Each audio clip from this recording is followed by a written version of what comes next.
야, 한국 증시는 왜 이렇게 다이내믹할까? 개별 종목뿐만이 아니라 국가의 대표 지수 관점에서 봐도 한국 증시가 이상하게 다른 나라들보다 올라갈 때는 빨리 오르고 빠질 때도 훨씬 더 빨리 많이 빠져요.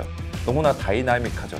그러니까 뭐 다이나믹 코리아, 대한민국 민족의 얼개 이런 것들이 아니라 그 설명할 수 없는 좀 무언가가 있는 것 같아요. 저는 그거를 이 책을 통해서 좀 찾았다 라고 좀 말씀을 드릴게요.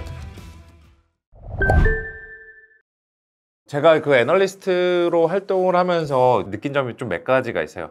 야, 한국 증시는 왜 이렇게 다이내믹할까? 저희가 뭐 흔히 말해 주식 게시판 가보면 야, 이게 조선 증시다. 조선 증시 너무 도박과 같고 올라갈 땐 정말 세게 올라가고 빠질 땐 너무 세게 빠지고, 이게 개별 종목뿐만이 아니라 코스피나 코스닥 이렇게 국가의 대표 지수 관점에서 봐도 한국 증시가 이상하게 다른 나라들보다 올라갈 때는 빨리 오르고 빠질 때도 훨씬 더 빨리 많이 빠져요.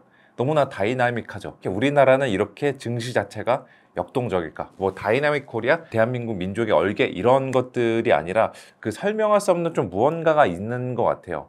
예, 저는 그거를 이 책을 통해서 좀 찾았다라고 좀 말씀을 드릴게요.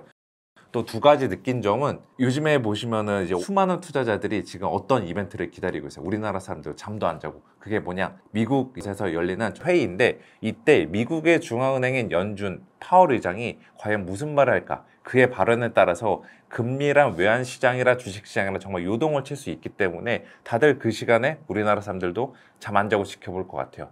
그리고 생각해보면은 매번 이제 FOMC가 우리나라 시간으로 새벽 3시 정도에 개최가 되는데, 그때 유튜브 가가지고 생중계 해주거든요. 그때 보면은 막 10,000명이 넘어가요.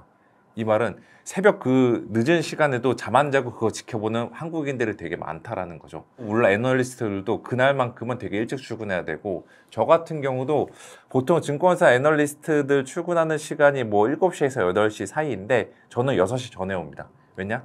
미국 증시를 분석한 다음에 이게 과연 한국 증시에 어떠한 영향을 미칠지, 이러한 것들을 분석을 해서 자료를 만들어야 돼서 일찍 출근해요. 그래서 이걸 보면은 우리나라 증권사 애널리스트뿐만 아니라 한국이라는 곳에서 주식 투자를 하려면은 정말 부지런하겠구나. 새벽에도 수시로 깨어 있어야 되고, 중간중간에 계속 해외에서 무슨 일이 벌어지는지, 특히 미국에서 무슨 일이 벌어지는지 이러한 것들을 체크하고 살 수밖에 없는 숙명이구나, 이런 생각들을 하게 되는데, 저 이 책을 보다 보니까 그렇지 않은 시절들이 있었더라고요.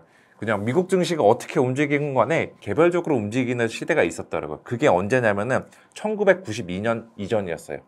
왜 이때가 그 기점이 생겼냐라고 보면은 바로 외국인들의 주식 투자가 국내에서 확대가 되는 이 시기였습니다. 그래서 여기 292페이지 보면은 1992년 증시 개방이라는 파트가 나오는데, 이때가 바로 한국 주식시장 역사에서 가장 중요한 두 가지 사건이 일어난 해였다라는 건데, 첫 번째로는 1989년부터 시작된 증시 하락이 멈췄던 해이고, 그 다음 더 중요한 거는 외국인 투자자들이 한국 주식을 매수할 수 있는 길이 열렸다라는 점입니다.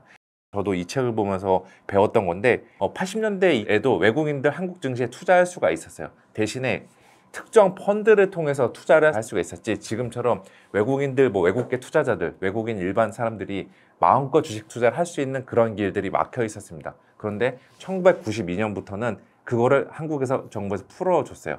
그러면서 이제 외국인들이 한국 증시에 직접 투자할 수 있는 길들이 계속 넓어지다 보니까 소위 말해서 외국인들에 의해 쥐락펴락되는 한국 증시의 장세의 성격으로 바뀌었다. 지금처럼 말이죠. 그래서 이거를 볼 수가 있는 게, 지금 여기 있는 그림을 보시면은 외국인의 코스피 순매수 추이랑 코스피 주가가 같이 나와 있는 걸 확인할 수 있을 거예요. 그런데 여기 보시면 같이 움직이죠. 외국인 코스피 순매수가 위로 올라가게 되면 한국 증시도 위로 올라가게 되고, 외국인 코스피 순매수가 줄어드는 거, 외국인이 한국 증시를 매도하면은 그 코스피도 같이 내려가고, 이렇게 과거에 뭐 20, 30년 동안의 그 이 수급 패턴과 주가를 보면은 외국인들의 매매 패턴의 방향성에 따라서 한국 주가 흐름 자체가 달라지는 이러한 흐름이 있었는데, 그거를 결정지었던 게 바로 1992년도에 증시 개방이었다라고 보시면 될 것 같아요. 저도 되게 놀랐던 게, 그래서 예전에는 어떤 일들이 있었냐면은 1992년 그 시점 이전에 미국 증시나 전 세계에서 여러 가지 큰 사건들이 일어났었는데 한국 증시는 거의 충격을 안 받았었더라고요. 아마도 주식 투자하시는 분들은 잘 알고 계실 텐데, 대표적으로 1987년 10월 19일 블랙 먼데이 사건이 있었습니다. 갑자기 별 아무 이유 없이 다우지수가 하루에 거의 22%나 폭락을 했어요. 말도 안 되는 사건이죠. 증시 자체가 개별 종목이 아니라 한 국가의, 특히나 글로벌 주식시장을 주도하는 미국의 주가 지수가 하루 만에 22% 폭락을 했으면 이거는 정말 그 원인이 뭐가 됐던 간에 그 여파는 한국, 일본, 중국, 뭐 유럽 모든 곳으로 뻗어져 나가가지고 일대 어마어마한 충격을 가했을 텐데, 저도 이 숫자를 보고서 눈을 의심했던 게 미국 다우지수가 하루에 22% 폭락한 다음날 코스피가 얼마 빠졌는지 보니까 2%밖에 안 빠졌어요. 뭐 지금 같으면은 같이 20%커녕 한 40% 빠졌을 거예요. 근데 왜 이렇게 했나라고 보니까 역시나 1992년도 이전에는 한국 증시에 외국인들이 많이 못 들어오다 보니까 우리나라 증시는 그냥 한국 사람들끼리만 거래하는 그 외딴 섬 같은 존재였다라고 보시면 될 것 같아요. 그렇게 되다 보니까 이게 장점이자 단점이 될 수도 있었던 거죠.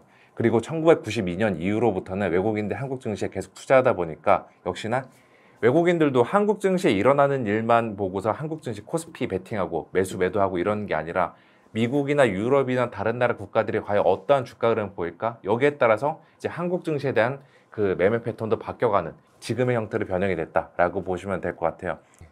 그래서 지난 2020년과 2021년 이때는 동학개미 운동이라고 해가지고 우리나라 개인 투자자들이 증시를 쥐락펴락했던 그러한 개인 수급장, 개인 주도의 장세였는데 이거는 좀 일시적인 현상이었다라고 생각을 하고 있고, 과거에도 그랬고 92년도 이후부터 2020년까지 그랬고, 그 다음에 2022년부터 앞으로도 계속 그럴 것처럼 결국에는 외국인들이 계속해서 한국 증시의 영향력을 많이 행사하는 그러한 장세가 되지 않을까라고 생각을 하고 있습니다. 그래서 여러분들도 이제 투자를 하실 때 직업도로 들으셨겠지만 계속해서 외국인들이 어떤 종목을 사고 파는지, 또 외국인들이 어디 국가의 비중을 줄이고 늘리는지, 이러한 것들을 계속 체크하면서 대응을 하시는 게 투자의 전반적인 성과를 향상시키는 데 좀 도움이 되지 않을까, 이 말씀을 드릴게요.